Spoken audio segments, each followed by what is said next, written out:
El día que probaste la cocaína, el día que tengas el infarto. Los síntomas avisan, pero claro, habitualmente la gente no lo identifica como que pueda ser un aviso de que pueda tener un infarto. Todas falsas, toma uno. Ya está.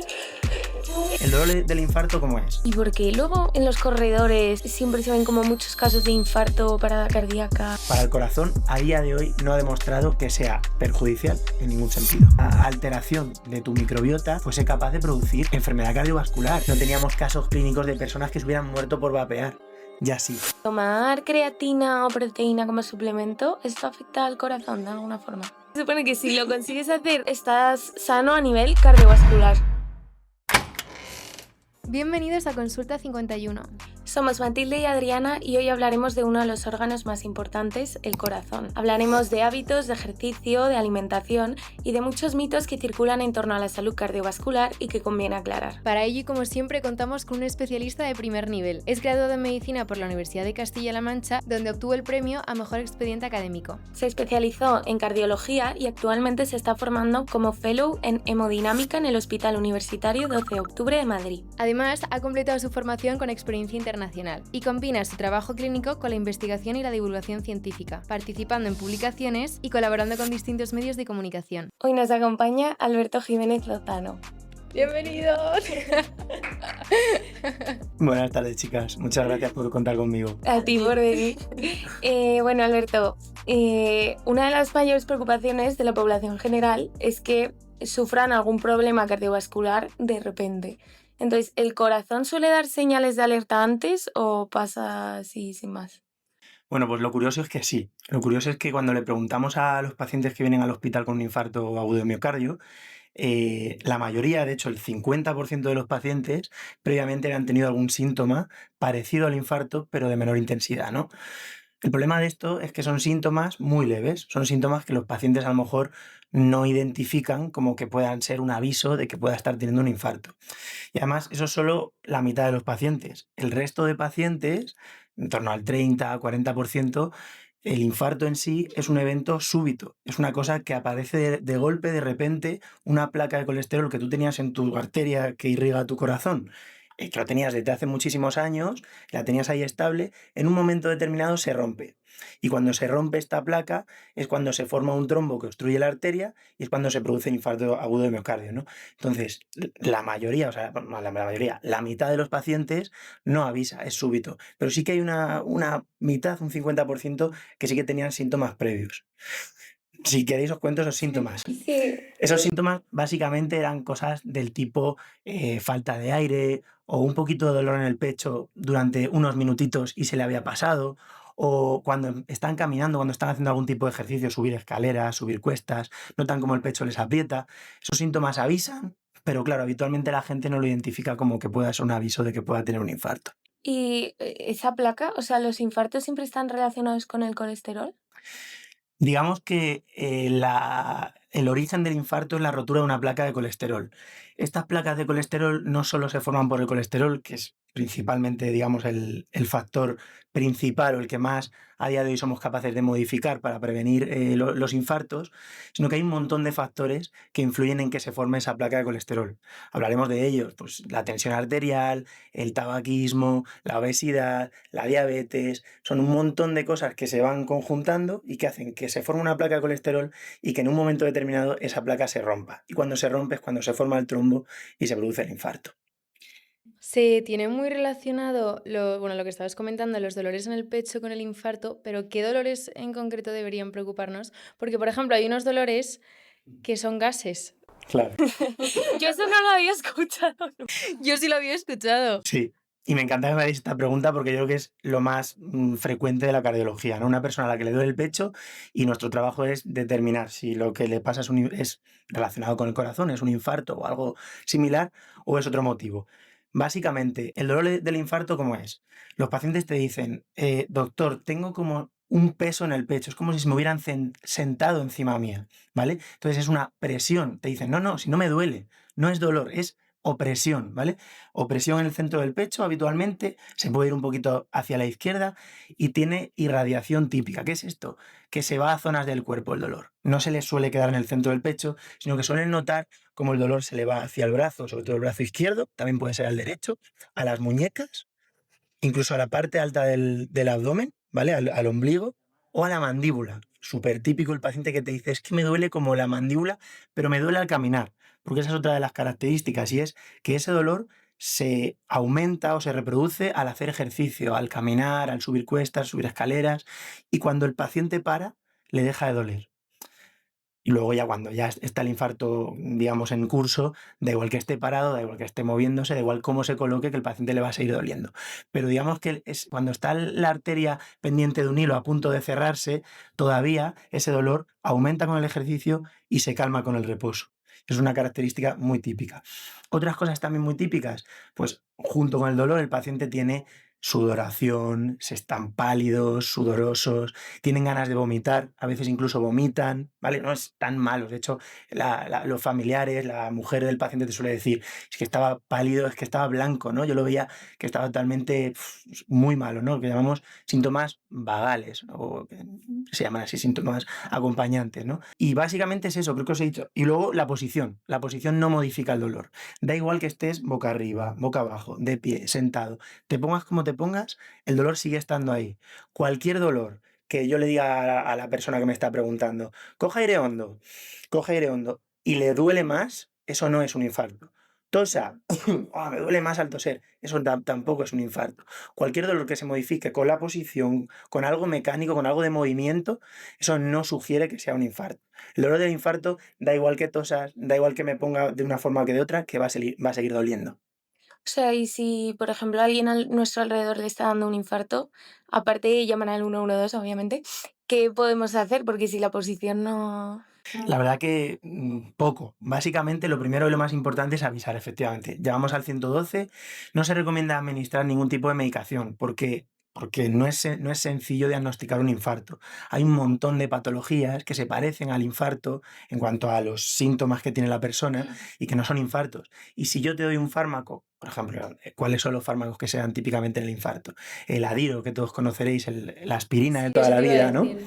La aspirina, y también se da otro segundo antiagregante que es parecido a la aspirina, pero más potente, ¿no? Si yo le doy esos fármacos que hacen la sangre más líquida con el objetivo de disolver el trombo del infarto, imaginaros que lo que está teniendo el paciente es otra cosa. Por ejemplo, típicamente la disección. La disección es que en tu arteria, ya sea la aorta o cualquier otra arteria, en lugar de tener un trombo, lo que tengo es que se está empezando a separar las capas, está empezando a romper, vamos a llamarlo. Entonces, si yo le doy un fármaco que hace que todo sea más líquido y se está rompiendo su arteria, lo que puedo favorecer es que se rompa más. Entonces, no se recomienda que se le dé ningún fármaco a nadie, llamar al 112 y que bajo ningún concepto nadie vaya por su propia cuenta, sobre todo conduciendo al hospital si piensa que está teniendo un infarto. Porque las principales complicaciones del infarto, por lo que se muere uno durante un infarto, es una fibrilación ventricular, que es una arritmia que lo que hace es parar el corazón de golpe. Y esto no avisa. Tú estás teniendo el infarto y de repente tienes la arritmia, fibrilas y te sincopas, pierdes el conocimiento. Si tú estás conduciendo, te vas a matar tú y vas a matar al de al lado. Entonces, súper importante no conducir. Y si hay que transportar al paciente, si puede ser que te transporte una ambulancia, también mucho mejor. Porque la ambulancia va a ser capaz de, si tienes esa arritmia, quitártela, desfibrilarte como en las películas, ¿no? De forma temprana, y eso va a marcar tu pronóstico, va a hacer que sobrevivas. Si vas con un familiar que te está llevando en coche al hospital, pues va a ser difícil de salvarte la vida en ese momento, salvo correr más hacia el hospital, que nunca es una buena idea, ¿no? Vale, pero si por ejemplo te pilla en mitad del campo, ¿vale? Y no puedes hacer nada. Yo, por ejemplo, vi que obligar a toser muy fuerte, sí que era, bueno, esto... Buenísima pregunta. Hay una maniobra que es la de toser, creo que tenía un nombre propio de la persona que lo describió, que realmente nosotros la utilizamos mucho en sala, pero lo utilizamos, en sala digo, en quirófano, que es donde yo trabajo. Lo utilizamos mucho cuando baja mucho la tensión de la persona, para que con la tos lo que hacemos es que suba un poquito la tensión y que nos dé margen para poner algún fármaco que remonte la tensión del paciente y no se sincope, no pierda el conocimiento. pero nadie ha demostrado que tosiendo sea capaz de resolver un infarto. Sí que lo único que te puede hacer es eso, evitar que si te estás sincopando porque te está bajando muchísimo la tensión, en ese momento suba un poquito la tensión y recuperes un poco de tensión, pero va a ser algo momentáneo, porque enseguida va a volver a bajar la tensión y no puedes estar tosiendo sin parar hasta que llegue una ayuda. No tendría mucho sentido tampoco. Es un poco mito, aunque tiene algo de realidad. Que es eso, que lo utilizamos cuando una persona en la que nosotros estamos viendo su tensión en directo, ay, me empiezo a marear, y vemos cómo cae la tensión, tosa, tosa, tosa. ¿Por qué? Porque al toser sube un piquito de tensión, eso hace que te riegue un poquito de sangre al cerebro y eso sí que, digamos, que evita que te sincopes, que evita que pierdas el conocimiento. Vale. Y otra de las cosas que no sabemos si es un mito, pero se suele relacionar mucho los infartos al estrés. ¿Cómo de relacionado está esto? ¿Qué efectos puede tener el estrés en la salud cardiovascular? Bueno, de entrada ya os digo que no es un mito, es una realidad. Es una realidad, aunque es cierto que es difícil de demostrar, porque ¿cómo hacemos un estudio en el que comparemos gente estresada con gente no estresada? ¿No? Imaginaros, muy difícil de hacer a nivel científico. Pero lo sabemos, ¿no? Sabemos que fisiopatológicamente el estrés activa ejes hormonales, todos conocéis, bueno, os sonará el eje renina-angiotensina-aldosterona, que sube la tensión, o el eje hipotálamo-hipófisis adrenal, que sube la adrenalina en el cuerpo. Todos esos mediadores que van por la sangre, que son hormonas, son catecolaminas, que se llaman también, lo que hacen es activar una respuesta de estrés, de alerta del cuerpo frente a algo, ¿no? El problema del estrés, yo creo que aquí hay que diferenciar el estrés agudo del estrés crónico, ¿vale? El estrés agudo es algo fisiológico, es algo normal. Estamos prediseñados para que si estás en la selva, viene un león que te intenta comer, pues te suba la adrenalina y te pongas a correr más que el león y seas capaz de subirte a un árbol para que no te coma, ¿no? Y eso es algo que el cuerpo está preparado para ello, no hay ningún problema. Por ejemplo, el ejercicio. El ejercicio es un estrés agudo que el cuerpo es capaz de solventar. El problema es el estrés crónico. El estrés crónico es algo para lo que no estamos diseñados. El cuerpo no está preparado para estar y teniendo la vida que llevamos hoy en día, ¿no? Que básicamente, pues, sabéis perfectamente cómo es la vida occidental y los países desarrollados, ¿no? Pues desde que te levantas hasta que te acuestas, con preocupaciones, sin parar de trabajar, o aunque incluso terminas de trabajar, sigues teniendo trabajo en la mochila personal, ¿no? De lo que te llevas a casa de tengo que hacer esto, tengo que hacer lo otro, no llego a tiempo a esto, tal. Todo esto eleva este cortisol y esta adrenalina y estas mediadores, pero de forma mantenida, de forma crónica. ¿Y eso qué va a producir? Que va tallando las arterias por dentro. Va produciendo que las arterias se vayan modificando, se acumule calcio, se acumule colesterol y se formen esas placas de las que hablábamos al principio, que son las que van a producir que luego tengas un infarto, que tengas un ictus, que tengas incluso otros problemas a nivel arterial, ¿no? En tu cuerpo. Entonces, sí, el estrés crónico aumenta tu riesgo de tener no solo infartos, sino también otras enfermedades como los ictus, por ejemplo. Y, o sea, el estrés que está también súper relacionada con el sueño, dormir mal también afectaría a la salud cardiovascular. Sin duda, sabemos que dormir menos de 6 horas de forma crónica aumenta casi un 20%. Bueno, sí, os estoy viendo preocupadas. Sal duerme 4 horas diarias. Creo que yo también probablemente porque con la vida que llevamos es difícil de cumplirlo, pero hay que saberlo, ¿no? Dormir de forma crónica menos de 6 horas aumenta un 20% o incluso hasta un 30% el riesgo de tener un evento cardiovascular, llámese infarto, llámese ictus, etc. De hecho, ya no solo el dormir poco, sino el dormir mal. El tener tus ritmos circadianos desregulados, es decir, personas que, por ejemplo, trabajan a turnos. Hay un estudio muy bonito en el que se ve que esas personas, solo por el hecho de trabajar a turnos, aunque duerman las mismas horas que una persona normal, sus 8 horas, pero las duerman un día por el día, al día siguiente por la noche, al día siguiente por la tarde, es decir, que vayan cambiando y que desregulen este ciclo de vigilia-sueño, hace que tengan más eventos cardiovasculares, ictus, infarto y una arritmia, que es la arritmia más famosa del corazón, la más frecuente, es la fibrilación auricular. No sé si os sonará, pero básicamente es la arritmia más frecuente de la población, que el principal riesgo que tiene es que produce ictus si no la tratamos a tiempo, aparte de que en algunas personas también hace que el corazón se debilite. Pero bueno, eso sería para un capítulo aparte. Hablando de alertas, hay una que O sea, no está normalizada, pero sí que está un poco normalizada, que es el desmayo.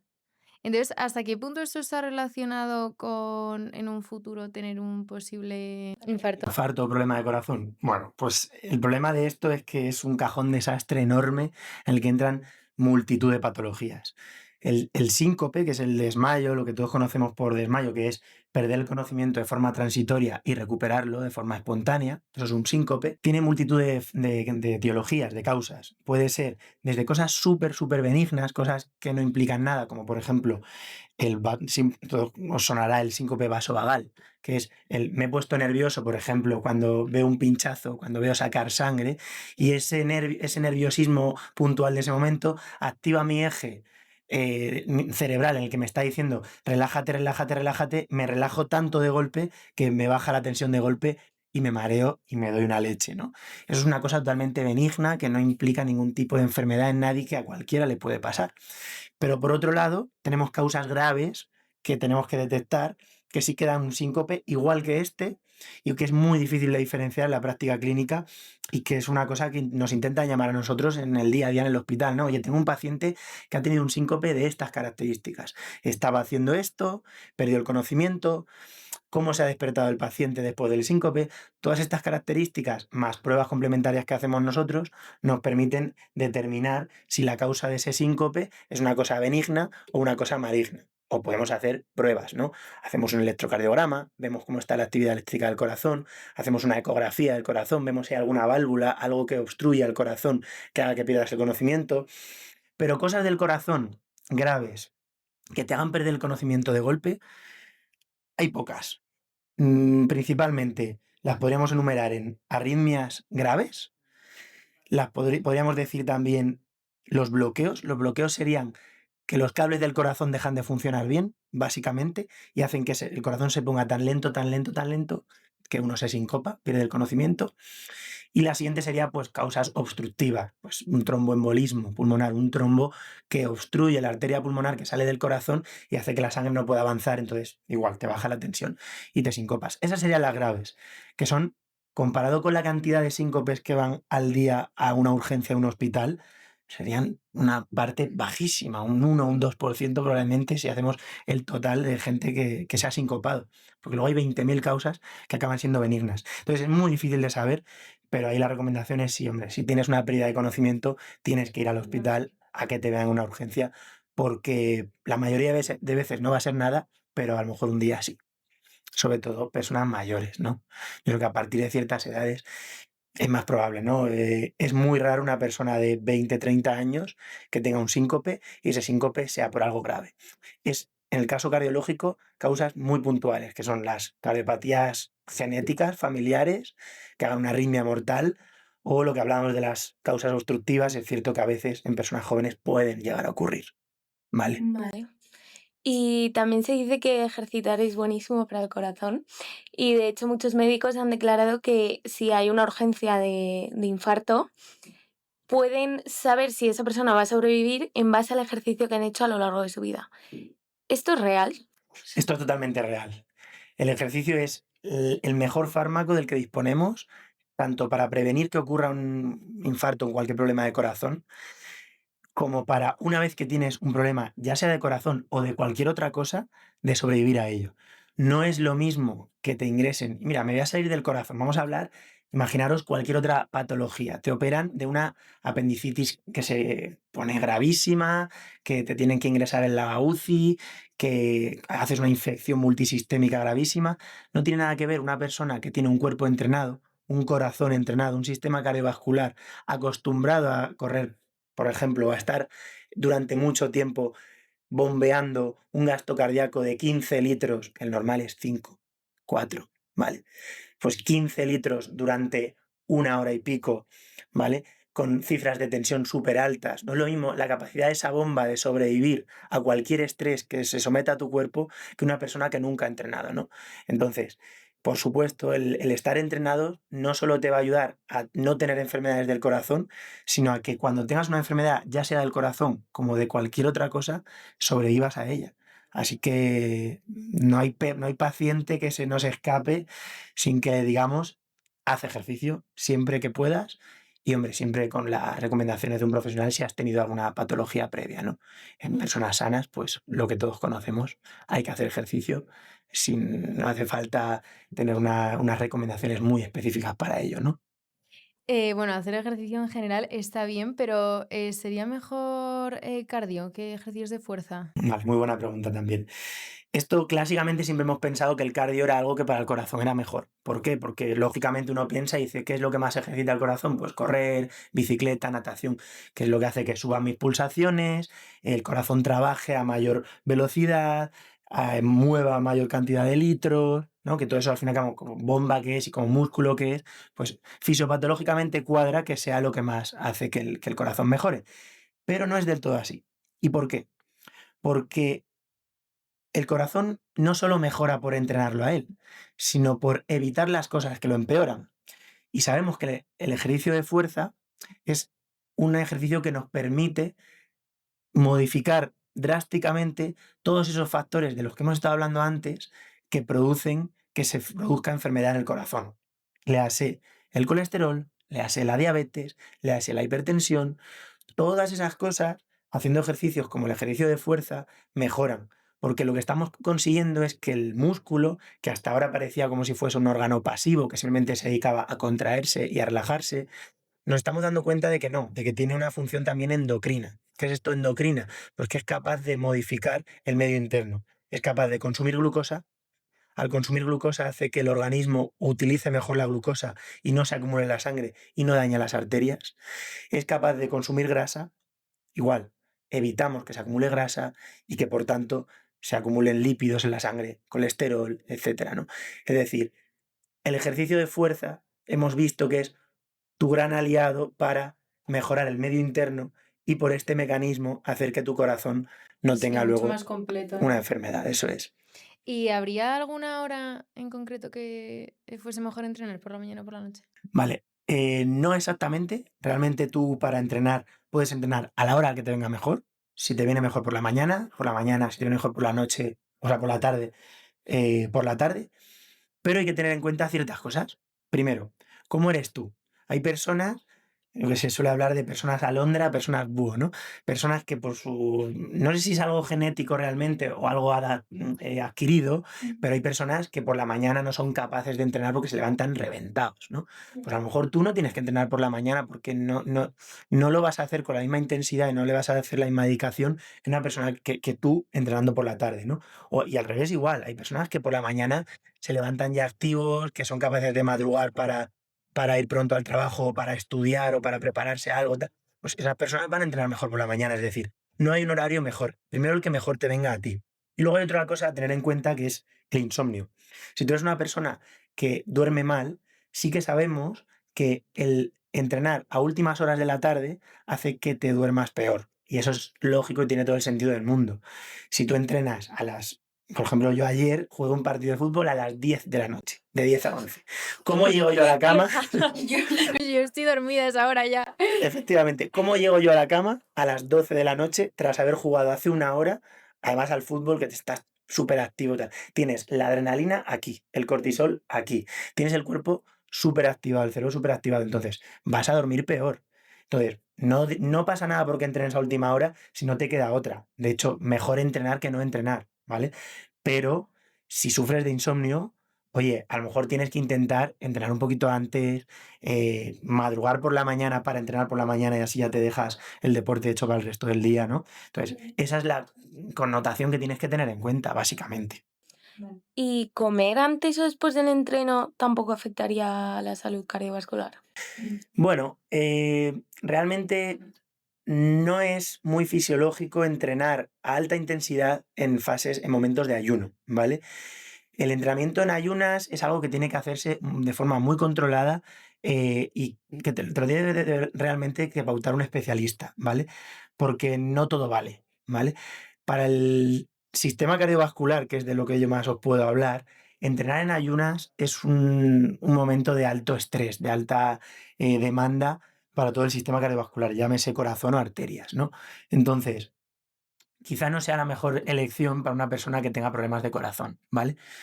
Si tienes problemas de corazón o te preocupa tu salud cardiovascular, es mucho más fisiológico y más sano entrenar habiendo comido algo. Ojo, tampoco es sano lo contrario. Tampoco es sano hacer una comida copiosa y recién comido ponerte a entrenar. Cuidado. Esto es como la piscina, lo que nos hablaban del corte de digestión nuestros padres de pequeños, ¿no? Pues es que el corte de digestión existe, pero no solo existe como una respuesta al frío al tirarse a una piscina, no. Existe también al hacer un ejercicio físico intenso con la tripa llena, por ejemplo. ¿Por qué ocurre esto? Esto ocurre porque cuando tú has hecho una comida copiosa, tienes el intestino, el estómago lleno de alimentos. Entonces, tu cuerpo, que es muy inteligente, redirige toda la sangre hacia el sistema intestinal. ¿Para qué? Para poder digerir los alimentos, para absorber todos los nutrientes, ¿no? Entonces, todo tu cuerpo está focalizado, centrado en digerir los alimentos, absorber los nutrientes y en extraer todo el jugo de los alimentos, ¿no? Si encima le pides una demanda extra, como es, manda también sangre a los músculos y no a un musculito de mover la mano, sino piernas, correr, hacer un ejercicio que suponga una demanda alta a nivel metabólico o a nivel de flujo sanguíneo, pues estás sometiendo a tu sistema cardiovascular a un estrés enorme. Entonces, no es buena idea tampoco entrenar después de una comida copiosa. Lo ideal, lo más sano y lo perfecto si pudiéramos elegir es haber comido algo ligero y poder entrenar justo después, pero después de algo ligero. Vale.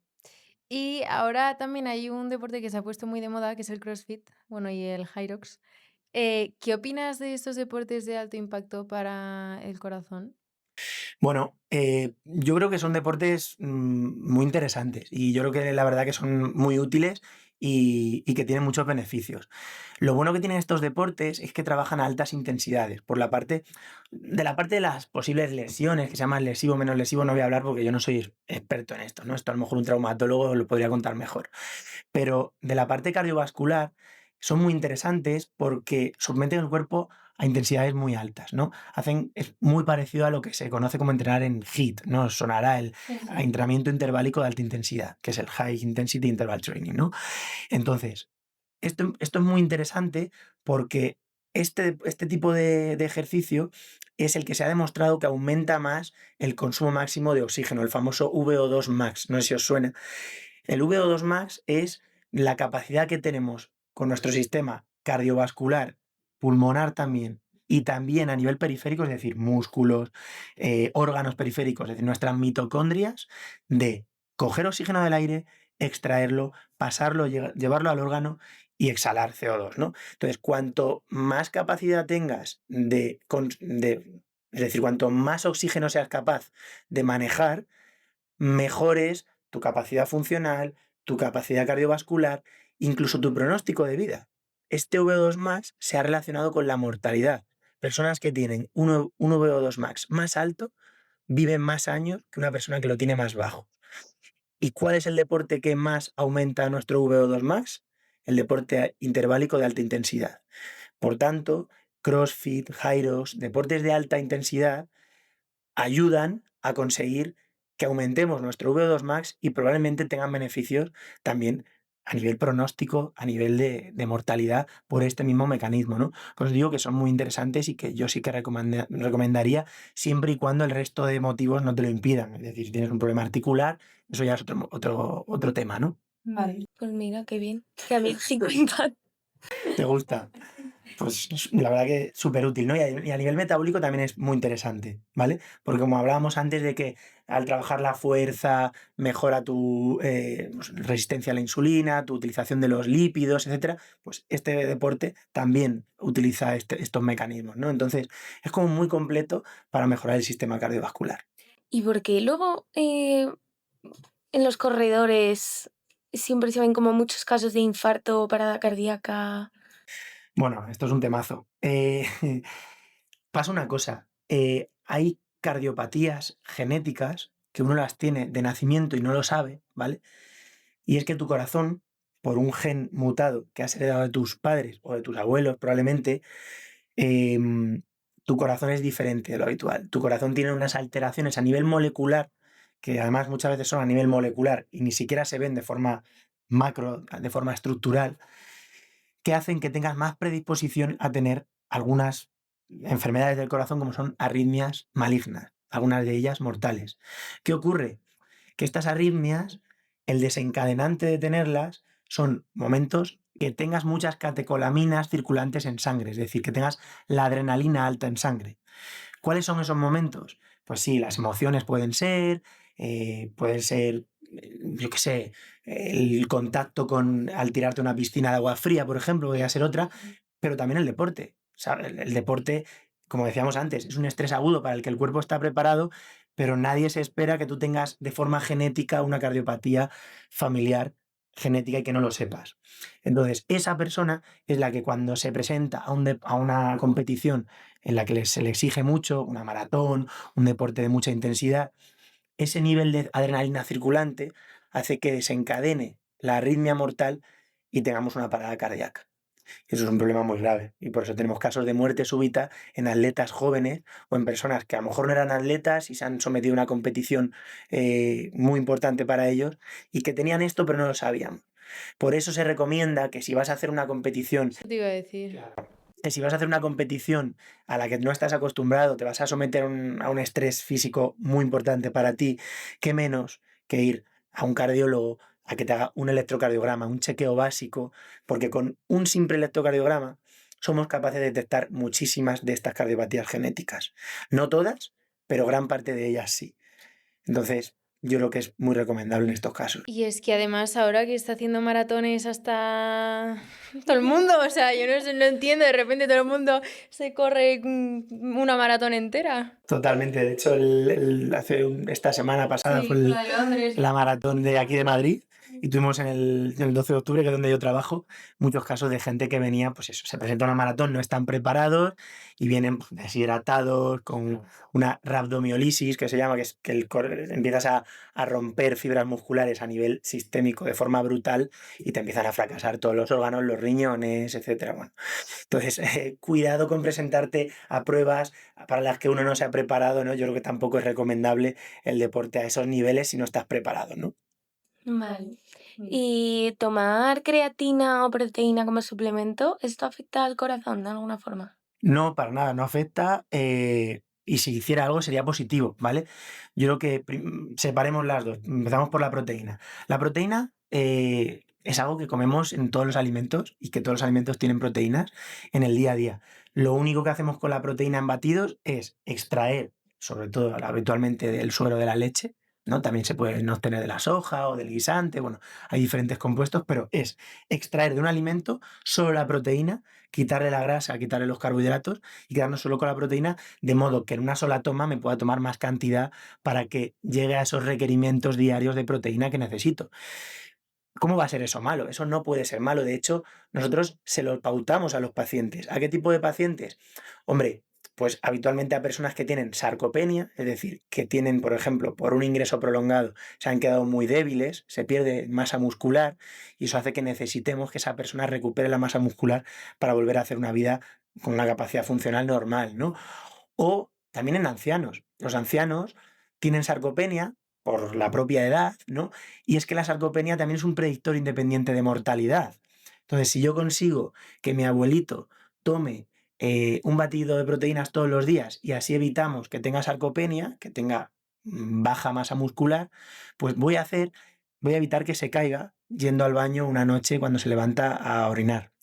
Voy a hacer que tenga una capacidad funcional mejor y pueda hacer una vida con mayor calidad de vida, y es que no solo eso, que su pronóstico vital sea mejor, sea mayor, ¿vale? O sea, que las proteínas, totalmente recomendables, tengas problemas de corazón o no las tengan, ¿vale?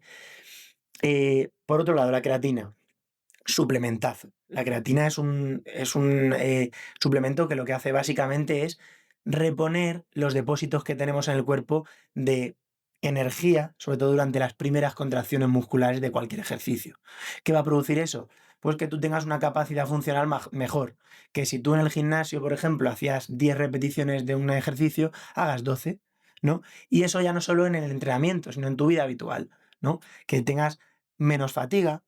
De hecho, también se relaciona y hay estudios que le aportan, que le demuestran beneficios neurocognitivos, es decir, las personas tienen más tolerancia a la fatiga, no se fatigan y son capaces de aguantar mejor test mentales, ¿no? De retos mentales, exámenes, estudiantes, etcétera. Es un suplemento que podría ser interesante incluso en ese contexto. Incluso también se le está viendo que pueda tener propiedades antioxidantes y al corazón nos encanta todo aquello que tenga propiedades antioxidantes porque evita ese estrés del endotelio de la arteria, que es lo que una vez más va a producir junto con todo el resto de factores la placa de colesterol, la aterosclerosis que se llama, y luego el evento cardiovascular, llámese infarto, llámese ictus, hay 20.000 cosas, ¿no? ¿Y a qué hora es recomendable? Hora del día. Yo creo que no hay una hora concreta para tomar esto. La proteína, al fin y al cabo, yo creo que lo que importa es el total diario, es decir, que tú llegues ese día a los requerimientos diarios de proteína. Depende de tus objetivos, hay diferentes requerimientos. No es lo mismo una persona que está entrenando musculación para crecer, que tiene que tomar en torno a 1,72 gramos de proteína al día, o una persona normal que con 1,4, 1,5, podría, incluso 1,3 podría ser suficiente, ¿no? Entonces la proteína da igual, el caso es llegar a la necesidad de proteína diaria.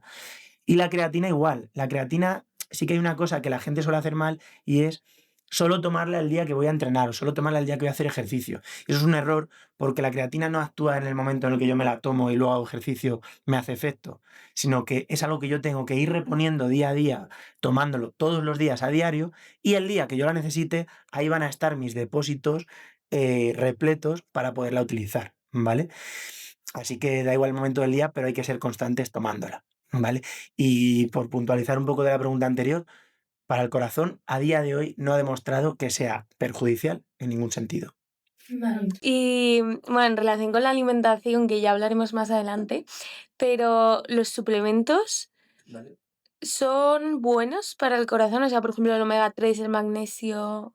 Bueno, aquí habría que ver qué suplementos, ¿no? Yo, por ejemplo, de estos dos que comentas, el omega 3. El omega 3 es un suplementazo también, igual que hablábamos de la creatina, perdón, el omega 3 también. El omega 3, de hecho, a día de hoy, un tipo concreto de omega 3 purificado lo utilizamos como fármaco en pacientes que tienen o ya han tenido algún infarto, han tenido algún problema cardiovascular o que tienen mucho riesgo de tenerlos.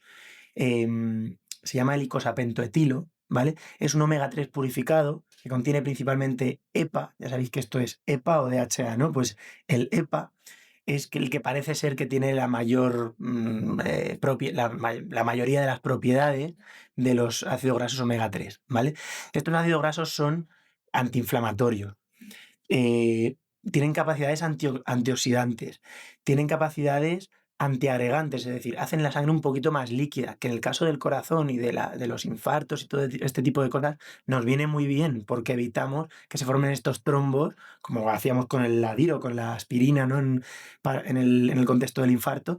Pues con esto igual, solo que lo estamos haciendo de forma natural, con un suplemento que a priori no tiene muchos efectos adversos, ¿no? De hecho, hay grandes estudios en prevención secundaria, es decir, en personas que ya han tenido eventos con fármacos, bueno, con suplementos o fármacos, como lo queramos llamar, de este tipo, como el IP, el ácido icosapentaetilo, el más famoso, un New England, estudio Reduced. New England me refiero a la revista más prestigiosa de medicina, en el que solo tratando a los pacientes con este fármaco, pacientes que tenían muchísimo riesgo, éramos capaces de prevenir infartos, mortalidad, necesidad de que te hagan un cateterismo de forma urgente. O sea, una cosa que es a nivel ya de fármaco, ¿no?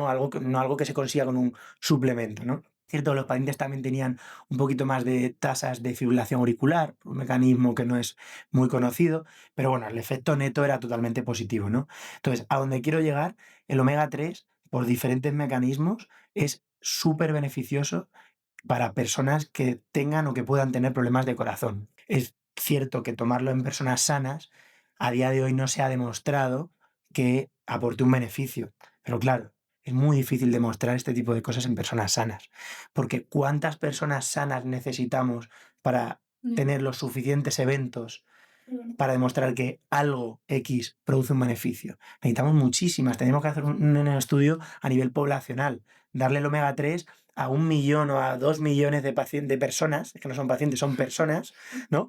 Y que lo tomaran y que de esos uno tienen un evento, otro tiene otro, y de esos 2 eventos todos han sido el grupo de los que no tomaban omega 3. Claro, pues ahí lo conseguiríamos demostrar, aunque con poca potencia estadística, ¿no?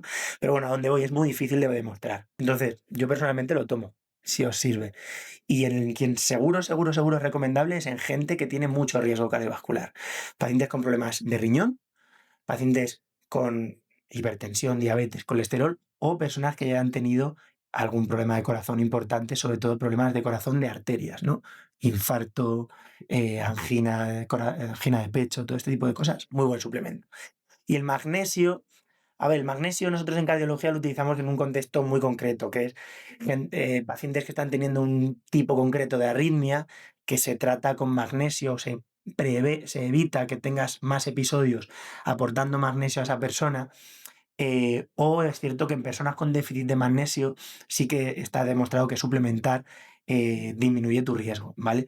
Pero no se ha demostrado hoy en día que el magnesio sea bueno para prevenir eventos cardiovasculares en otro tipo de población, ni siquiera en pacientes que ya han tenido eventos, ¿no? Hay estudios que sí que dicen que tiene efectos relajantes, que mejora la calidad del sueño. Hay cosas así de poca calidad, digamos, no son estudios como el New England del que os hablaba antes, son estudios un poquito más, con un nivel de evidencia más bajo, pero bueno, que puede ser también un suplemento interesante. Desde luego, efectos perjudiciales tiene muy pocos. Entonces, por tomarlo, nadie va a tener un problema. La hipermagnesemia es muy rara, ¿vale?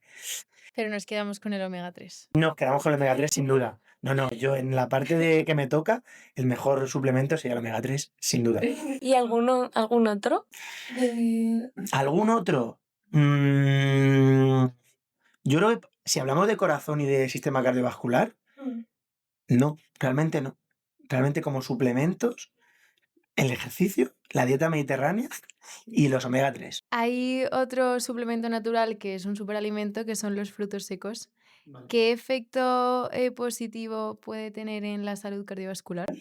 Pues también es muy interesante. Los frutos secos, ¿qué ocurre? Que tienen alto contenido en omega 3. Entonces, claro, Vaya. al tomar frutos secos, aumentas tus niveles de omega 3. Sobre todo, por ejemplo, las nueces es mi fruto seco favorito. Las más pereza. Ya lo sé que dan muchísima pereza, pero son las que a nivel de beneficios o de propiedades tendrían las mejores propiedades, porque tienen altos niveles de omega 3 y luego aportan zinc, que bueno, para determinadas cosas, por ejemplo, para la gente que esté preocupada por su testosterona, el zinc ayuda a metabolizar testosterona, por ejemplo. Entonces, bueno, son interesantes. Y luego, por ejemplo, también las almendras pueden ser interesantes. Bueno, todo lo que son semillas, las semillas son muy ricas en omega 3. Entonces, los suplementos tienen un efecto muy beneficioso porque disminuyen el riesgo cardiovascular. Hay algún estudio que igual 20-30% de reducción de eventos en pacientes que toman versus los que no toman, ¿no? Pero eso sí, cuidado. El fruto seco es rico en grasas. Aunque sean grasas saludables y grasas buenas, si me paso, engordo, porque la grasa tiene más calorías que el resto de alimentos, básicamente. Entonces, se trata de comer un poquito todos los días, pero tampoco abusar, ¿vale? El que abusa de frutos secos puede tener la contrapartida que es acumulo grasa, engordo, y ya sabemos que engordar no es bueno para nuestra salud cardiovascular. Así que de forma moderada. Y bueno, ahora se habla muchísimo de microbiota, entonces, ¿las bacterias del intestino pueden afectar también a la salud cardiovascular? Sí, esto es algo que se ha demostrado hace muy poco. Esto fue un estudio que salió hace escasos meses o un año ahora ya, que fue algo muy rompedor en la cardiología, porque fue el primero que consiguió demostrar que la alteración de unas bacterias en el intestino eran capaces, producían un metabolito, una sustancia que al pasar a la sangre era tóxico para las arterias y producía aterosclerosis. Entonces, esto fue algo rompedor porque hasta ahora no se había conseguido demostrar que una disbiosis, una alteración de tu microbiota fuese capaz de producir enfermedad cardiovascular. Es que es algo que a nivel médico choca bastante si no sabes esto, ¿no? Porque ¿cómo puede hacer que las bacterias de mi intestino modifiquen mis arterias o mi corazón, ¿no? Es algo que está totalmente separado, pero es así. La microbiota son millones y millones de bacterias que conviven con nosotros y que son parte de nosotros. Microbiotas sanas se asocian a personas sanas. Y por tanto, personas que se alimentan bien tienen microbiota buena y por tanto tienen menos enfermedades. Cada vez encontramos más enfermedades que mejorando la microbiota podemos ayudar a prevenirlas, incluso también a tratarlas una vez que las tenemos. Esto queda muchísimo por investigar, muchísimo por saber, pero desde luego es un campo súper, súper interesante y que va a decir mucho en los próximos años, porque está claro y sabemos todos que tiene que haber algún tipo de relación entre lo mal que comemos Sí. y los problemas que Y tenemos a la nivel cardiovascular. inflamación Eso es, crónica es malísima. eso es. Lo que pasa es que, bueno, habrá que demostrarlo, ¿no? Que no sea solo por, es que como mal y eso me sube el colesterol y como, claro, me engordo, pues tengo más riesgo cardiovascular. Sí, eso ocurre, pero ¿es el único mecanismo? Seguro que no. Hay muchas otras cosas y seguro que la microbiota tiene un papel súper importante y tiene mucho que decir. Otro punto importante que has mencionado al principio es el tabaco. Entonces yo creo que todo el mundo ya conoce pues todo lo que provoca el tabaco y es malísimo y tal. Pero están los vapers que por alguna razón la gente se piensa que son menos malos. Entonces, ¿podrías explicarnos por qué es igual de perjudicial que el tabaco? Sí, eh, el vapor, el problema que estábamos teniendo hasta ahora y prácticamente estamos ya empezando a solucionar, era que no teníamos suficientes años de experiencia de personas que estuviesen vapeando, porque es algo que ha surgido un poco en los últimos años. No sabría decir cuántos, pero es algo que hace 20 años desde luego no se hacía de forma habitual. Entonces, ha costado mucho convencer a la población de que esto sabíamos que era malo desde el principio, pero no teníamos estudios para demostrarlo. No teníamos casos clínicos de personas que se hubieran muerto por vapear. Ya sí, Ah, ya hay gente que tenemos, se ha muerto.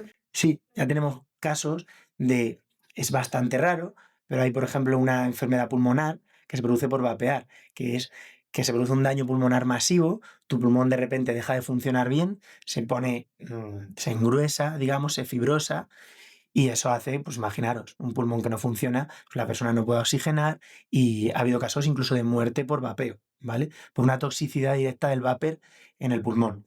Pero no hace falta esperar a esto para tener un problema por el vapor. El vapor hace lo mismo que el tabaco. Tiene un montón de sustancias que son nocivas para las arterias. Ya no solo la nicotina, que es la que todos conocemos y es la que a todo el mundo siempre le echa la culpa de todo, sino que tiene un montón de compuestos químicos, cuyos nombres no sabría deciros, pero que producen efectos tóxicos directos sobre las arterias. Y hay estudios que demuestran relación directa entre el vapeo y la aterosclerosis coronaria o en cualquier otro territorio del cuerpo, es decir, que se formen placas de colesterol o placas de calcio en nuestro sistema cardiovascular. Entonces, sí, hoy en día podemos decir que fumar es igual de malo, perdón, vapear es igual de malo que fumar, al menos hasta donde sabemos, y hasta que no llegue un estudio y nos demuestre lo contrario, la recomendación siempre tiene que ser que la gente no lo utilice. Y las drogas, bueno, supongo que será lo mismo, ¿no? En efecto. Mira, tenemos un enemigo número uno en cardiología, aparte del tabaco, que sería el 1-1, pero hay otro que es la cocaína. La cocaína, Menos que el tabaco. a ver, la cocaína es peor probablemente que el tabaco. El problema es que fuma tanta gente Claro. que vemos muchísimos más infartos por fumar que por cocaína, lógicamente. Pero la cocaína es directamente tóxico y produce directamente infartos, porque tiene, además, la cortan con un compuesto que se llama el levamisol, creo que ese es un nombre así químico, que produce directamente trombosis. O sea, es trombogénico ya solo por los compuestos que lleva para convertirla en polvo blanco que la gente se esnifa, ¿no?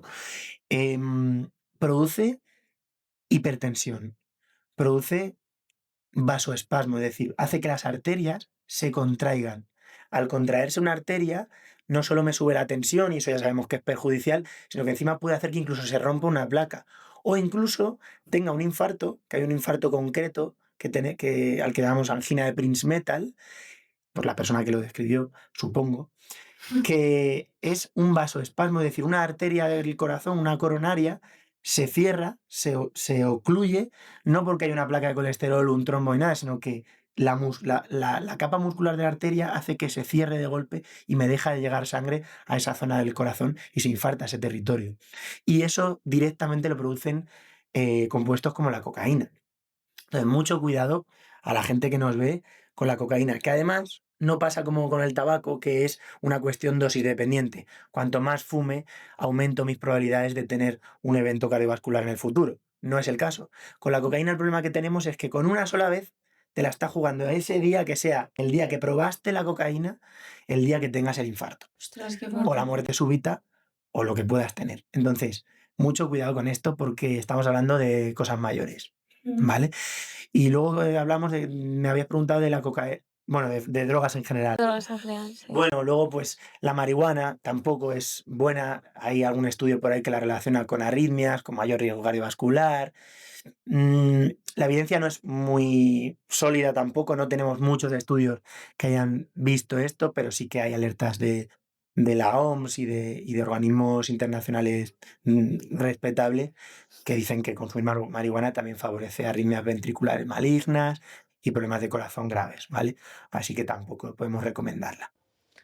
¿Estoy dejando alguna droga que queráis repasar? No, yo creo que está completito. Y luego el alcohol, por ejemplo, ¿hay alguna dosis que, pues a ver, bueno, beneficiosa evidentemente no va a ser, pero que no sea tan mala? A ver, aquí hay que tirar de sentido común, ¿vale? El alcohol, hasta ahora pensábamos que tiene un efecto en J, que se llama, ¿no? Porque la gráfica te sale así como una J, y es que a dosis bajas, pues parecía que no producía efecto, incluso que podía producir algún beneficio. Estos eran estudios clásicos antiguos que tenían muchos sesgos, y con estudios actuales sabemos que no, que el alcohol desde dosis muy bajitas ya está produciendo perjuicio y es tóxico directamente para el corazón. Y eso hay que saberlo. El alcohol es otro tóxico directo, ya no para las arterias, ya no es que te vaya a producir un infarto como tal el alcohol, sino que es tóxico directo para el corazón. Tenemos un tipo de enfermedad de corazón que se llama miocardiopatía alcohólica o dilatada alcohólica, que lo que hace es que el haber consumido alcohol durante muchos años a lo largo de tu vida va matando miocito a miocito, célula del corazón a célula del corazón a lo largo de muchos años y hace que tu corazón se dilate, pierda fuerza y si es una bomba que se dilata se convierte en una bolsa que no es capaz de contraerse bien y aparece lo que llamamos insuficiencia cardíaca, ¿vale? Entonces, el alcohol es un tóxico directo para el corazón. Ahora bien, yo entiendo y sé que el alcohol es una sustancia que en nuestra sociedad se usa de forma social prácticamente semanalmente y España hay es gente que a diario. patrimonio cultural, o sea. Claro, por eso digo, en nuestra sociedad, me refería pues, eso en España, no es algo que es del día a día. Entonces, yo también esto intento ser y de decirle a la gente que tenga sentido común, que evidentemente porque un día te eches una cerveza de vez en cuando, a nadie le va a pasar nada. Pero eso no significa que sea bueno ni que no sea perjudicial. Pero si eres capaz de asumir ese pequeño 0,0 tal de riesgo que te puede aportar echarte una cerveza, lógicamente échatela. ¿Vale? Sí, que también hay que vivir También un hay que poco. tener sentido común y vivir efectivamente. Pero tampoco podemos decir que sea sano ni que no sea tóxico. Es un tóxico y también a bajas dosis, ¿vale? Vale. ¿Y las bebidas energéticas, por ejemplo, qué efecto tienen en el corazón? Pero las bebidas energéticas también nos tienen un poco preocupados a los cardiólogos en general, porque son una bomba. Son una bomba que combina, primero, los efectos perjudiciales de una bebida azucarada con todo lo que lleva de azúcar, y además un azúcar que se absorbe súper rápido, que metabólicamente es malísimo porque produce resistencia a la insulina, produce diabetes. Además combina eso con estimulantes. Combina cafeína, taurina, ¿no? Varios estimulantes juntos en una misma bebida. Y los estimulantes con el corazón no se llevan muy bien. Solo hay un estimulante que se lleva bien con el corazón, que es el café, que si queréis luego lo comentamos. Pero En general, los estimulantes en el corazón producen enfermedad de las coronarias, favorecen que tengamos infartos, favorecen que tengamos arritmias. Es lo que hablábamos antes de la adrenalina. Los estimulantes, ¿cómo actúan? Pues aumentan los niveles de tu cuerpo de hormonas como el cortisol, la adrenalina, que eso está muy bien cuando te estás enfrentando a un problema, el ejemplo del león, cuando te enfrentas a un examen, para mantenerte despierto, pero tienes una contrapartida y es que cuando yo tengo una persona con los niveles de adrenalina altos, primero, crónicamente estamos tallando sus arterias, crónicamente estamos produciendo aterosclerosis y de forma aguda un pico de adrenalina puede producir un problema de corazón. Como decíamos, puede producir una arritmia mortal, puede producir incluso una miocardiopatía de estrés, que es una cosa bastante rara, que también podemos comentar si queréis, y puede producir problemas. Entonces, no nos gustan, no lo recomendamos, ¿vale? Si alguien quiere tomar algo que le estimule para mantenerse despierto, para, yo qué sé, para estudiar, para trabajar, para lo que sea, café o té, hombre, mucho más sencillo, más natural, es beneficioso, no ha demostrado que produzca ningún tipo de perjuicio, cada día tenemos más estudios sobre el café que demuestran que es seguro, no más de 5 tazas al día, entre 3 y 5 es algo sano, no favorece arritmias, no favorece enfermedad cardiovascular aterosclerótica. Tómate un café o un té y evítate el Red Bull si puedes. Y bueno, antes hemos hablado que uno de los pilares para estar sanos es la alimentación. Y bueno, hay que tomar proteína, nueces. Pero al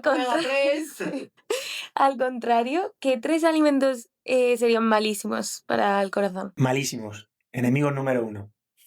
Vale. Pues voy a decir, primero, uno que no se habla mucho de ellos, a ver, se habla, pero la gente no lo dice tan directamente y es, cuando veáis un alimento que pone jarabe de glucosa, jarabe de fructosa, eso es malísimo. Eso es coger de los carbohidratos el peor de los carbohidratos y hacerlo todavía un poco peor, concentrarlo aún más y meterlo en un alimento, ¿vale? Es un alimento, o sea, es una sustancia, un alimento que básicamente es como un azúcar, pero todavía más azucarado, no más concentrado, y el problema de esto que tiene es que es muy diabetogénico. Produce resistencia a la insulina y produce diabetes. Entonces, sabemos que los niveles altos de glucosa en sangre producen un daño directamente sobre el endotelio de las arterias, sobre la capita que recubre las arterias, y que es probablemente el primer daño que se produce para que se forme la placa de colesterol final. Entonces, hay que evitar ese tipo de alimento. Alimento número 1. Jarabe de glucosa, jarabe de fructosa. ¿Qué pasa? Que esto está cuando empecéis a leer, está en todo. Está en todo. ¿Vale? Pero bueno, hay que intentar evitarlo. Otra cosa así, bueno, sabéis, las grasas trans. Las grasas trans, le hace la bollería industrial. La bollería industrial. Me encanta tener no esta quiero ni hablar de ella. conversación con un plato de croissants con chocolate que le hemos traído. No quería decirlo, pero eso es otro enemigo público, Tenemos que haber puesto nueces. Ya lo cambiaremos. Sí, totalmente. Las grasas trans, igual, producen obesidad, producen resistencia a la insulina, son malas para el corazón, ¿vale? ¿Y algún otro alimento? Bueno, el alcohol, lo hemos dicho ya también. Yo creo que, porque el alcohol encima, otro problema que tenemos es que encima engorda. O sea, no solo te está perjudicando, es tóxico directo, es que encima también engorda. Y la obesidad es un problema número 1 de nuestra sociedad. Y voy a decir otra cosa más, otra cosa que hacemos mal como sociedad y que a lo mejor la gente muchas veces no suele ser consciente de esto y es los fritos. Yo creo que mucha gente lo sabe, pero hay gente que no sabe que freír alimentos es peor que tomarlos a la plancha. Yo creo que la mayoría de gente lo sabe, pero te sorprendería, ¿eh? Mis pacientes, hay gente que se lo cuenta y se sorprende todavía de hoy decirle, oye, las patatas fritas no son sanas. No, hombre, pero si son patatas, es algo totalmente natural. Y ya estamos con el natural. Cuidado con el natural. Sí, claro, la patata es natural, el aceite es natural y por tanto, como es natural, todo es sano. No, los fritos son muy malos. Entonces, recomendación general, todo lo que se puede hacer a la plancha, mejor. ¿Por qué? Porque al freír un alimento, lo que estamos haciendo, todos los alimentos tienen agua. Entonces lo que estamos haciendo es sustituir el agua por aceite. Y no solo es aceite, sino que es un aceite sometido a altas temperaturas. Y cuando sometemos a un aceite a altas temperaturas, pierde las propiedades buenas que podría tener, esos ácidos grasos omega 3, se convierten en grasas malas y encima aparecen compuestos tóxicos y cancerígenos. Entonces, los fritos, otro enemigo a evitar. Yo creo que ya hemos nombrado unos cuantos, ¿no? Sí. Eso es verdad. Y bueno, antes hemos hablado del ayuno antes de hacer ejercicio, pero si no hubiese ejercicio de por medio, hacer ayuno, por ejemplo, intermitente, ¿esto tendría algún riesgo en la salud cardiovascular o...? No, para nada. De hecho, creo que podría ser incluso beneficioso, ¿vale? El ayuno intermitente, aunque todavía no hemos conseguido demostrar que el hecho de hacer ayuno intermitente disminuya tu riesgo cardiovascular, sí que sabemos que es una muy buena forma de conseguir restricción calórica, es decir, de conseguir que las personas coman menos.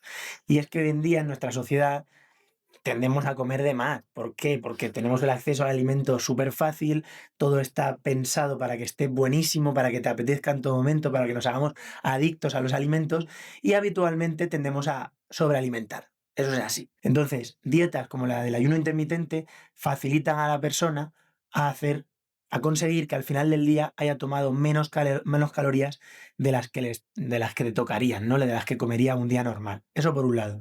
Y luego sabemos que las fases de ayuno producen una cosa muy interesante en el cuerpo que es la autofagia. La autofagia es, en resumen, que la célula se come, al no tener alimento, se come los componentes obsoletos de la propia célula. Es decir, esos orgánulos que están ya muy degradados, que están ya oxidados, que empiezan a funcionar mal y que te pueden acabar dando un problema, el cuerpo los degrada y los utiliza como alimento.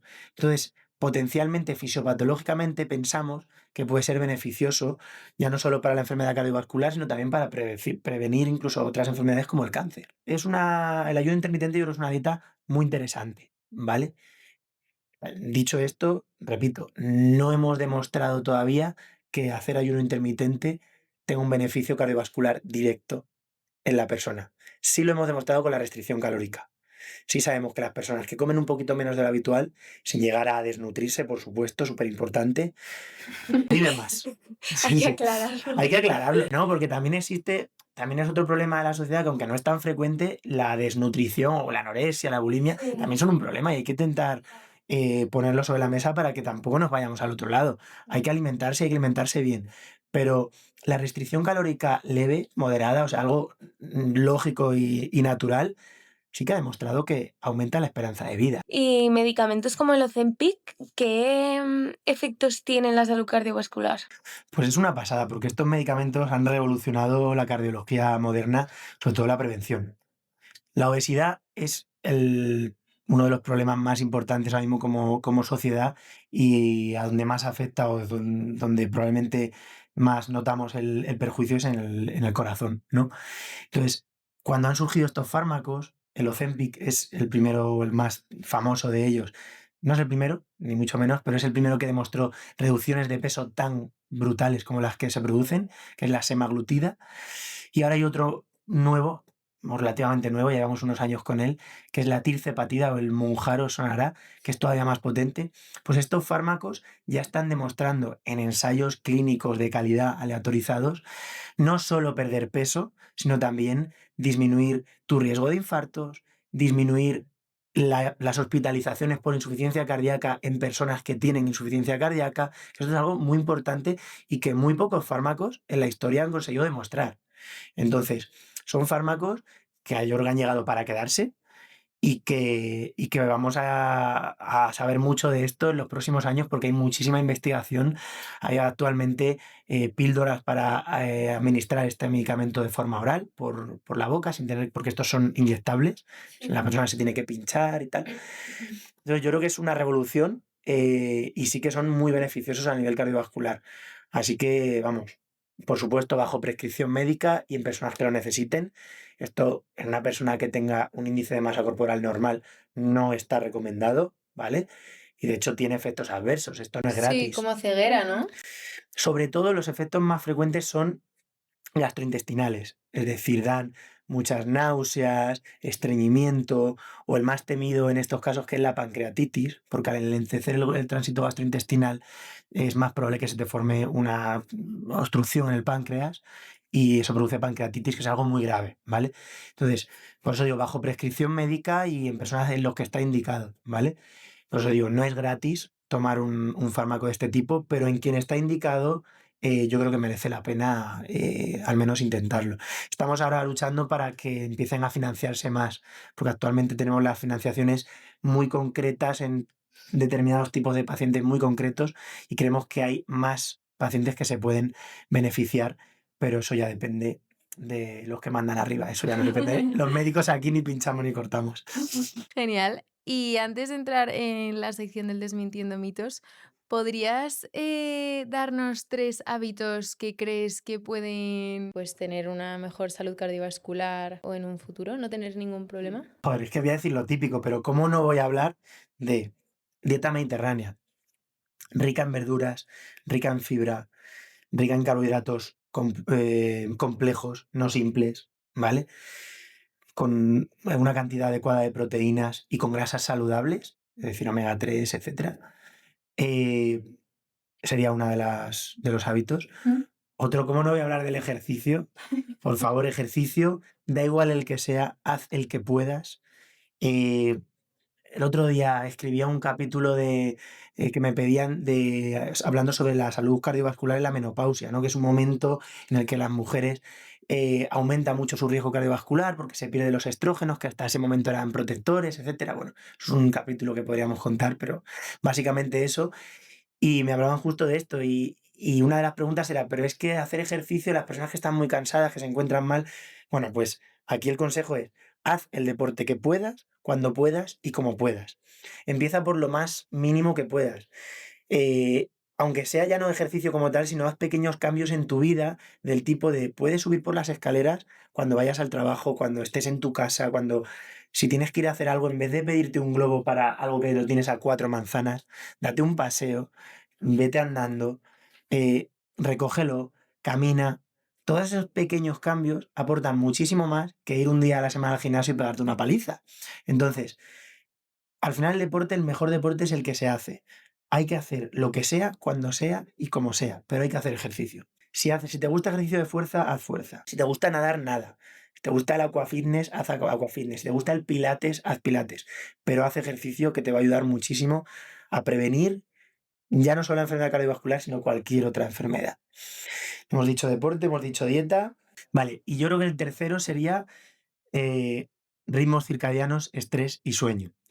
Sé que es muy difícil decirle a alguien no te estreses y no se trata de no te estreses, sino que así que yo creo que todos podemos hacer pequeñas cosas en nuestra vida para intentar que no sea tan ajetreada o que no sea tan difícil y muchas veces ya no es tanto la vida que tengo, sino el cómo enfoco la vida que tengo, ¿no? Porque tú puedes llevar una vida muy ajetreada, pero si tú haces trabajo psicológico y eres capaz de afrontar las dificultades que tienes de una forma diferente, viendo el vaso medio lleno en lugar de medio vacío, ¿no? Viéndolo desde otra perspectiva, por supuesto, trabajando con un profesional, con un psicólogo, que para eso están, vas a disminuir tus niveles de estrés crónico y vas a disminuir tu riesgo cardiovascular, seguro. Y en cuanto al sueño, yo creo que es súper importante tener unos hábitos de una rutina de sueño adecuada. Es decir, intentar acostarte siempre a la misma hora, levantarte,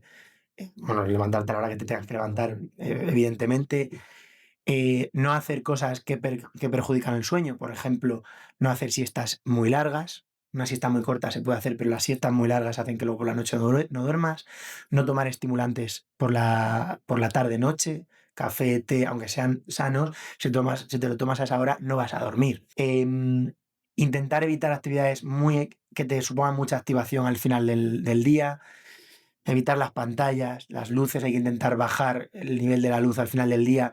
Yo no voy a hablar de gafas con lunas tintadas, que eso tiene evidencia científica nula o muy baja. Sí, lo hablamos en un episodio también. Ah, genial. En el de Sino Cesarita. sí que tiene sentido que a partir de cierta hora de la noche, pues en lugar de tener todas las luces de la casa encendidas, pues una mesita de noche, una lamparita, tal. Ese tipo de cosas sí que hacen que tu melatonina empiece a secretarse, a segregar. porque la melatonina se segrega en respuesta a los cambios de luz, a la bajada de la luz, a la oscuridad. Entonces, ese tipo de hábitos van a hacer que duerman mejor y yo creo que sería el tercer hábito a considerar, ¿no? Bajar tus niveles de estrés en la medida de lo posible, sé que esto es súper difícil, y tener una buena rutina de sueño. Vale, Muy bien. genial. Pues ya entramos en la sección de Desmintiendo mitos, que es decir si es verdad o mentira, pues frases que se dicen en redes sociales o que pasan de generación en generación. ¿Tengo que decir una palabra, verdad o mentira? No, No, o sea, puedes puedes explicarlos. explayarte, sí, si quieres. Entonces, el primero es si es verdad que las mujeres sufren más problemas cardiovasculares por biología que los hombres. No. Aquí la realidad es que la enfermedad cardiovascular, la más frecuente es la cardiopatía isquémica, es el infarto, y es mucho más frecuente en hombres. Sí que es cierto que a partir de la menopausia el riesgo de las mujeres sube tanto que se iguala al de los hombres. Y que sí que es cierto que hasta ahora la enfermedad cardiovascular en las mujeres la teníamos un poco olvidado, no la estábamos estudiando tanto por este hecho de no ser tan frecuente a edades tempranas, no ser tan prevalente y que aparezca de una forma ya más tardía. Pero es un problema tan relevante para las mujeres como para los hombres. De hecho, cada vez más estamos haciendo estudios para representar más a las mujeres en estos estudios de cardiología porque hay cosas que no sabíamos del todo bien, ¿no? Cada vez sabemos más que mujeres que tienen menopausia precoz, problemas con el embarazo, por ejemplo, la preeclampsia, la hipertensión del embarazo, incluso mayor número de abortos, todo ese tipo de cosas también se relacionan con tu salud cardiovascular y también aumenta tu riesgo de tener eventos cardiovasculares. Entonces, la enfermedad cardiovascular isquémica aterosclerótica, que es los infartos, ¿es más prevalente en hombres? Sí, pero es cierto que le estamos haciendo demasiado poco caso a las mujeres porque es mucho más prevalente de lo que nos pensábamos y sobre todo es que al momento de la menopausia se iguala con los hombres, el riesgo. Vale. ¿He contestado la pregunta? Sí. Vale. Y luego, bueno, esto lo estoy un poco por encima, pero si el café es perjudicial o no para la salud. El café es sano. El café es sano. A día de hoy, todos los estudios que hacemos, hay estudios ya con suficiente calidad para decir que el café no solo no es perjudicial, no aumenta el riesgo de arritmias, no aumenta el riesgo de infartos, no aumenta el riesgo de problemas valvulares en las válvulas del corazón, y sin embargo sí que puede ayudar a disminuir el riesgo cardiovascular, porque a nivel metabólico es muy sano, es muy favorable, incluso también tiene propiedades neurocognitivas, beneficiosas, o sea, sin duda el café es un sí siempre. No más de no abusar, ¿vale? 3, 5 tazas al día es la dosis recomendada. Vale, también lo has dicho un poco por encima, pero ¿una copita de vino al día es saludable? No, la respuesta es no. Vaya. La respuesta es no. ¿Te la quieres tomar? Probablemente no pase nada, pero no podemos decir que sea saludable, ¿vale? Este mito, que es un mito de libro, viene de que en el vino hay un compuesto que se llama resveratrol. Entre otros antioxidantes que tiene el vino, que es cierto que tiene antioxidantes, tiene resveratrol. El resveratrol es un antioxidante súper potente que en algunos estudios se veía, sobre todo en animales, que aumentaba incluso la supervivencia, ¿no? ¿Qué pasa? Que la dosis de resveratrol que hay en una botella de vino, en una botella, no os voy a decir una copa, es una ínfima parte de las dosis que se utilizaban en los estudios para demostrar estos beneficios. Es decir, te tendrías que beber la bodega de tu casa todos los días para obtener los beneficios del vino por la vía del resveratrol o de los antioxidantes. Esto no puede ser porque si te tomas toda la bodega de tu casa probablemente te mueras de otros motivos como por ejemplo tu corazón, ¿no? Como hemos dicho antes. Así que es un mito totalmente malentendido de que por el hecho de que haya en el vino un compuesto que es sano a dosis muy elevadas que no están en el vino, hace que la gente piense que tomar vino sea bueno.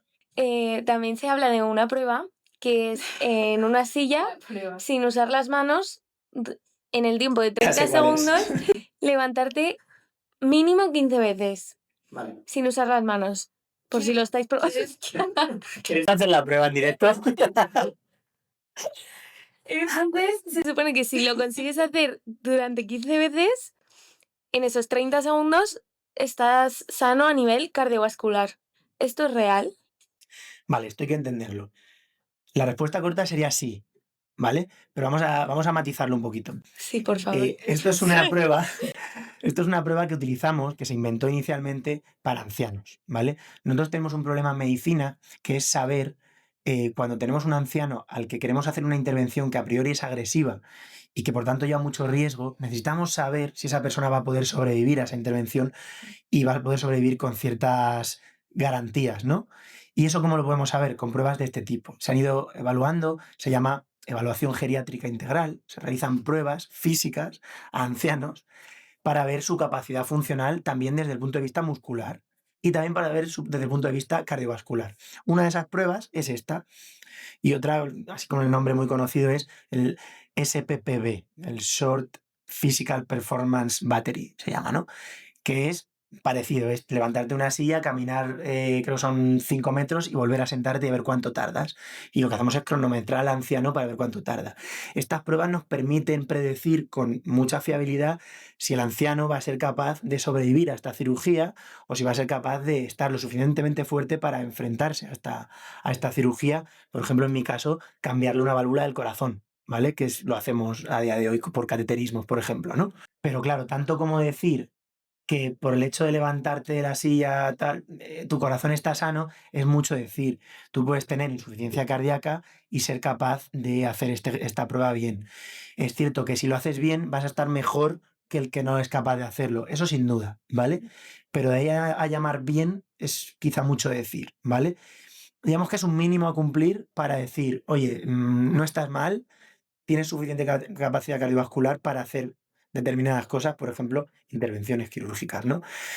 Pero luego se escuchan otras cosas como, no, es que eso es un reflejo de cuándo te vas a morir. Cuanto más veces te levantes de la silla, más tarde te vas a morir. Hombre, el cuerpo no es tan fácil de comprender. Si fuera así, Total.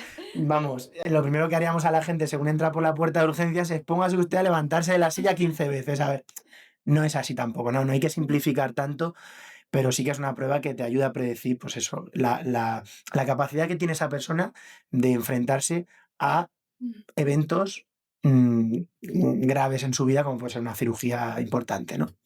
Vale. Y ya para terminar esta sección, ¿alguien puede morirse por amor? ¡Wow! Esta me encanta. Vamos a decir sí, pero vamos a matizar muchísimo, ¿vale? Hay una enfermedad que se llama miocardiopatía de estrés o síndrome de Takotsubo. Sí, que es el que has comentado antes, ¿no? De hecho, antes he salido hablando, ¿no? Que es cuando hay una descarga muy importante de adrenalina en tu cuerpo, a veces, no sabemos por qué, el corazón responde simulando como si fuera un infarto, ¿vale? Se empieza a contraer mal. En lugar de contraerse, el corazón es como una bolsa que se contrae así, ¿no? Pues en lugar de contraerse así bien, se deja de contraer la parte de abajo y solo se contrae lo de arriba. Y hace como una forma que se llama Takotsubo, porque es como llaman los japoneses Sí. a unas trampas de cazar pulpos, como que lo tiran al mar. Sí, sí, literal. Te he visto a sentir muy directo y digo que es Sí, sí, Que no, porque yo estaba pensando en otra cosa, vale, nada. Es otra cosa japonesa, pero que ni idea. Bueno, Las trampas de pulpos no controlo. no, pues es una trampa que tiran al mar y el pulpo se mete ahí y tiene esa forma, ¿no? Entonces, como el corazón hace esa forma, le pusieron ese nombre. Bueno, al margen del nombre, esto simula un infarto y esto es una enfermedad que potencialmente puede ser muy grave, aunque la mayoría de casos se resuelven y son benignos, ¿no? Se autorresuelven con el tiempo. Pero hay casos que no, ojo, que en los últimos años estamos viendo personas con miocardiopatía de estrés muy graves, que incluso pueden llegar a morirse por una arritmia grave, ¿vale? Entonces, cuidado con banalizar también esta enfermedad.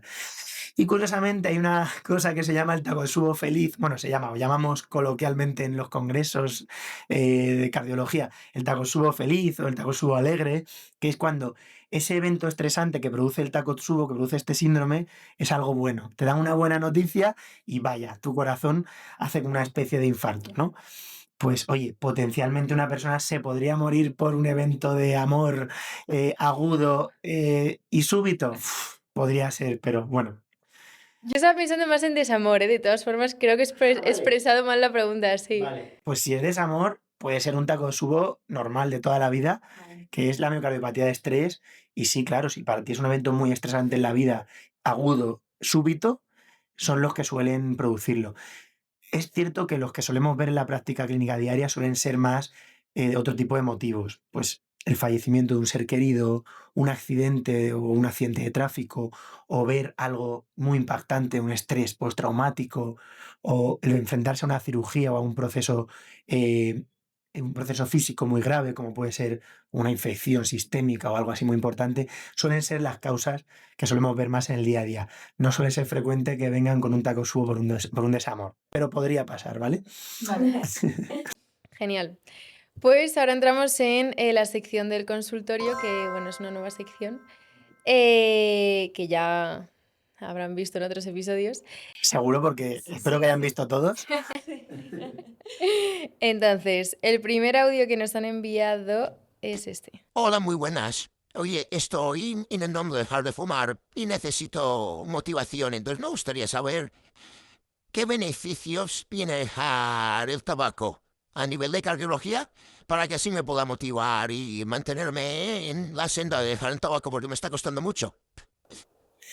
Vale, pues voy a intentar, más que beneficio, voy a intentar darte datos concretos. ¿Cómo se llama esta persona? No, es anónimo. Ah, perfecto, perdón.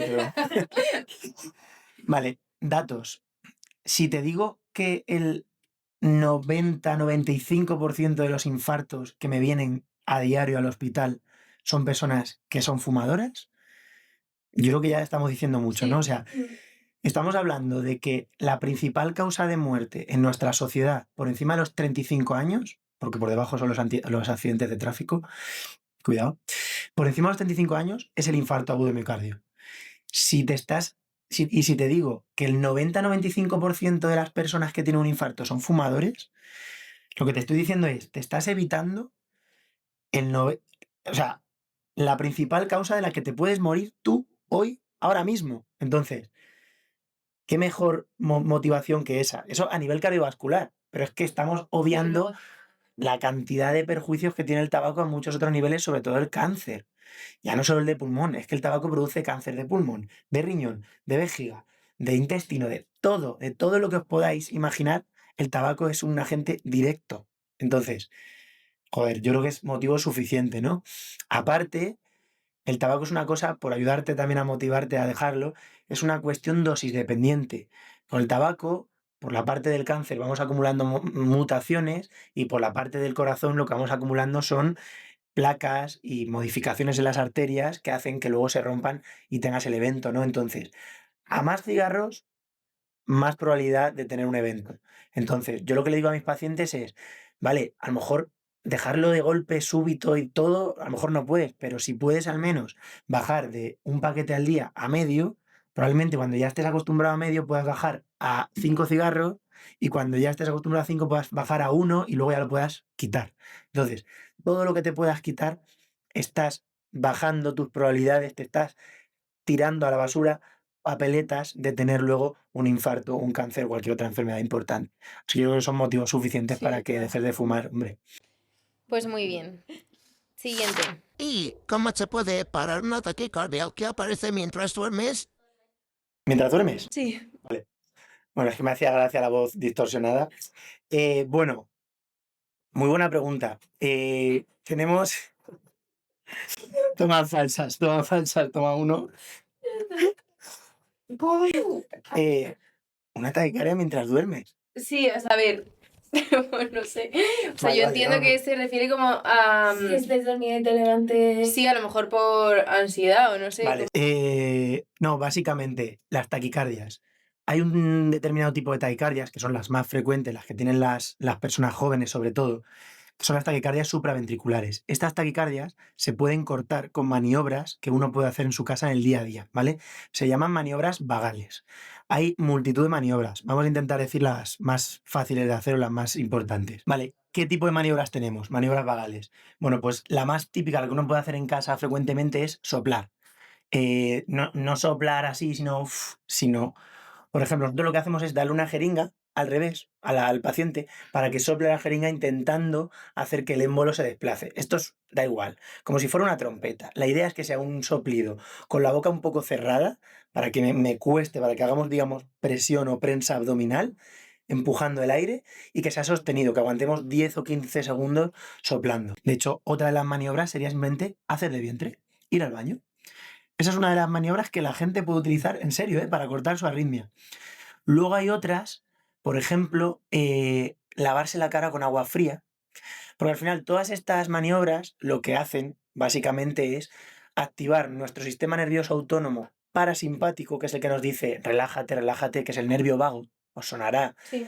que es el nervio que te dice relájate. Pues ese nervio inerva directamente al corazón y es capaz de frenar el corazón o de incluso cortar algunas arritmias que se producen en la zona donde el nervio vago actúa. Entonces, estas serían un poco las maniobras que puede hacer una persona para intentar evitarlas. Y luego, primero que sea una arritmia, porque a veces uno puede sentir palpitaciones y taquicardia y que sea un episodio de ansiedad y realmente no tengas ninguna arritmia. Entonces ahí el tratamiento sería hacer ejercicios de relajación, ¿no? Que eso ya un psicólogo podría explicarlo mucho mejor. Y luego otra persona ha dicho, en la posmenopausia comencé un tratamiento hormonal con progesterona y gracias a eso me ha bajado la tensión arterial y el colesterol. Muy buena, pues de hecho esto es muy interesante, ¿no? Hay un tratamiento que se llama terapia hormonal sustitutiva, que es justo eso que comenta esta persona, que es básicamente cuando llegamos a la menopausia, sobre todo en los primeros años, cuanto antes se inicie, se obtienen mejores beneficios, que lo que hacemos es sustituir esas hormonas que le faltan al cuerpo, que básicamente son estrógenos y progesterona. Hay diferentes combinaciones, algunas combinaciones predomina solo progesterona, en otros estrógeno más progesterona, hay combinaciones, ¿no?